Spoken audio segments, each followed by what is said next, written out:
L'aéroport Reagan de Washington devrait être animé à cette époque de l'année, mais c'est une fête de Thanksgiving pas comme les autres. Même si les cas de Covid-19 montent en flèche aux États-Unis, des millions de personnes défient les conseils des centres de contrôle des maladies qui leur demandent d'éviter de voyager. Je me sens coupable, mais j'ai l'impression que peut-être ça va prendre fin.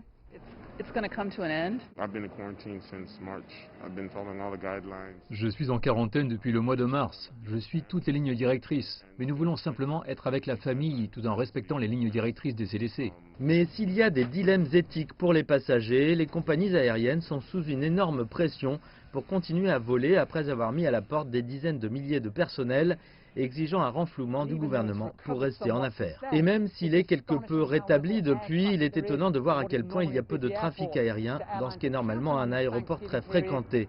Les compagnies aériennes comptent donc sur cette période de Thanksgiving pour tenter d'endiguer certaines de ces énormes pertes. Certaines compagnies aériennes ont augmenté leurs vols pour accueillir le plus grand nombre de passagers depuis le début de la pandémie, apportant un certain soulagement à l'administration aéroportuaire de Washington, dont les revenus ont chuté de près de 40% au cours des 9 premiers mois de l'année.